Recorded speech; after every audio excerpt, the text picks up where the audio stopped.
앞서 제가 뉴스타트 시작 때 함께했던 윤석열 전 대통령 관련 주제입니다.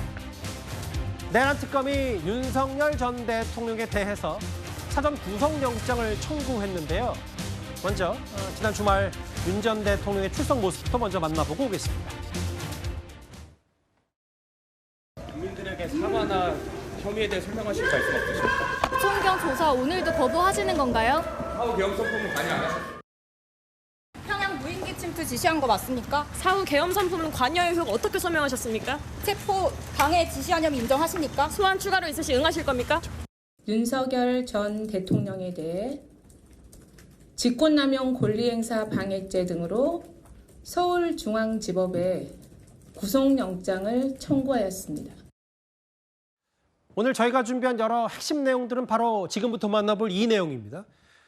66쪽 분량의 윤 전 대통령 구속영장 청구서에 보니까 가장 많이 눈에 띄었던 부분이 바로 한남동 관저에서 체포영장 집행을 저항했던 게 윤 전 대통령의 직접 지시였다는 여러 정황들이 좀 영장에 있어요.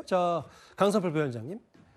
경찰은 전문성이 없고 총은 경호원들이 훨씬 잘 쏘니까 니들이 총기 갖고 있는 걸 보여주기만 해도 두려울 거다. 총 갖고 있는 걸 보여줘라. 이 호위무사격인 두 사람한테 윤 전 대통령이 이렇게 직접 지시를 했다는 거예요. 그러니까 이제 만약에 저 말이 사실이라면 윤석열 전 대통령께서 체포에 불응했다는 것이 객관적인 증거로 드러나는 것이죠. 근데 이제 예상을 해보면 최근에 보도에 따르면은 이 김성훈 전 경호처 차장이 변호사가 입회했을 때 오전 조사에서는 윤석열 전 대통령에게 불리한 증언을 안 했는데 변호사가 없이 혼자 조사를 받는 오후 조사에서는 윤석열 전 대통령에게 상당히 불리한 증언들을 했다고 합니다. 그렇기 때문에 이제 내란 특검으로서는 김성훈 전 차장에 대해서 윤석열 전 대통령이 아무래도 증거인멸이라든지 어떤 입맞추기를 시도하지 않을까, 압박이나 협박을 하지 않을까라고 우려를 하고 있고, 이 또 진술이 변경이 돼버리면 또 수사에 또 난항을 겪게 됐기 때문에 이러한 어떤 증거인멸을 좀 방지하는 차원에서 윤석열 전 대통령에 대한 영장을 청구한 것이고, 이제 며칠 후면 이제 영장 실질심사를 받게 되니까 그때 구속 결정될 것 같습니다. 이런 건 있을 거예요. 그러니까 경호처가 당시 체포영장 집행 때 저항했던 건, 조직적 저항은, 집단적 저항은 윤 전 대통령의 지시 때문이다. 경찰은 전문성이고 총은 경호원들이 훨씬 더 잘 쏜다. 이게 1월 11일 관전의 식당에서 이루어졌던 얘기다. 다음 화면을 볼게요. 윤기찬 부위원장님. 그러니까 이 부분도 일단 특검의 시각이긴 합니다만 강희구, 김성훈, 윤 전 대통령을 모셨던 사람들이 회유를 윤 전 대통령 측으로 받았다. 이게 지금 내란 특검의 시각인 거잖아요.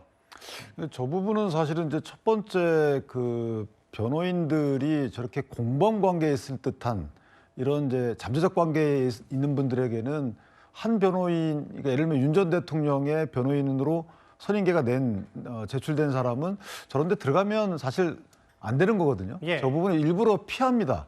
그리고 또 하나는 입회에서도 만약에 저 특검에 기재가 맞다 그러면 입회에서도 사실은 검사 신문에 대해서 조사에 개입하는, 그러니까 답변에 개입하고 하는 건 원래 변호인들이 안 하는데 제가 볼 때 저게 좀 아직 제가 믿기가 어려운 부분이 저렇게까지 했을까라는 부분이 있어요.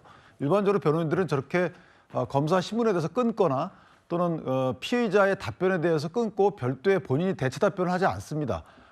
저 취지를 설명하기는 하더라도 사실관계에 대해서는 변호인이 개입하지 못하게 돼 있어서 저 부분은 조금 더 저희가 그 특검의 저 기술이 맞는지에 대해서 신문 과정에서 살펴봐야 될 부분이 있는 것이고, 결국은 뭐가 문제냐면 지금 증거인멸의 우려가 있다는 부분을 특검이 저런 사정 등을 기소함으로써 강조하는 것이거든요. 그런데 진술 증거를 회유하거나 다시 또 오염시킬 수 있다는 이 부분은 예전에 이재명 대통령의 그 쌍방울 사건 등 또는 이화영 부지사와 관련된 이 영장 청구 사건 때 영장 전담 판사가 이런 얘기를 합니다. 기각하면서 각각의 진술 증거에 대해서 진술이 변화된, 그러니까 상반되는 진술이 있다 하더라도 이것은 해당 판사의 해석의 문제인 것이지 실제 그것만 갖고 증거인멸의 우려가 있다고 단정하기 어렵다. 아마 이런 식의 그 영장 전담 판사의 관점이 있을지, 아니면 특검의 시각처럼 이런 기왕의 여러 가지 정상관계를 비춰볼 때 증거인멸의 우려가 있다고 볼지, 저는 여기서 영장 발부 여부가 결정된다고 보거든요. 특수공무집행 방해죄와 직권남용죄. 예. 그러니까 내란 특검의 시각은 대통령의 호위무사를 자처했던 김성훈 경호처 차장이 윤석열 전 대통령 변호인이 나가자 진술을 바꿨다라고 얘기를 하고 있고 회유의 정황이 있다라는 내란 특검 쪽의 주장. 오늘이 월요일이고요. 이틀 뒤입니다. 모레 수요일에 오후 2시 15분인가요?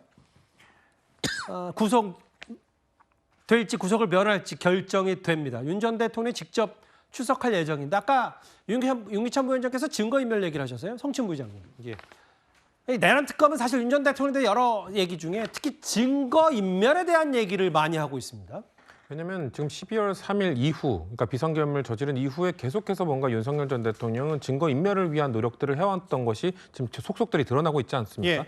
비화폰 삭제 지시, 본인의 비화폰뿐만 아니라 다른 비화폰 사용자들에게 삭제를 지시했도록 한 점, 그리고 그 당시 12월 3 비상계엄 때 그 계엄 선포문을 제대로 작성하지 않았기 때문에 이후에 뭔가 사후 작성해서 서명을 한 다음에 그것도 또 문제가 될 수 있다는 지적이 나오니까 그것도 폐기하는 예. 계속해서 뭔가 완전 범죄를 꿈꾸기 위한 뭐 그런 증거 인멸의 행위들이 계속 이어지고 있는 겁니다. 그리고 예. 이번 그 구속영장 청구에는 외환죄 부분이 빠졌습니다만 예. 외환죄 관련 수사가 계속 진행될 경우 결국 외환죄 관련돼서는 군 내부에 관련된 수사와 조사가 계속 이루어져야 되는데 군 내부에 대한 영향력 그렇기 때문에 사실 김영현 전 장관이나 여인영 전 방첩사령관이나 노상원 전 정보사령관이나 군 내부에 여전히 영향력을 행사할 수 있는 사람들이 지금 구속되어 있는 것이거든요. 예. 그렇기 때문에 윤석열 전 대통령이 지금 밖에서 나와 있다? 그럼 여전히 본인이 갖고 있는 본인 정부 때 승진했던 군인들이나 이런 사람들을 통해서 영향력을 행사할 수 있고 그걸 통해서 회유하고 뭔가 증거인멸 시도를 할 수 있다고 충분히 보여지기 때문에 검찰은 그런 것들을 종합해서 구속영장을 청구한 것으로 보여지고 저는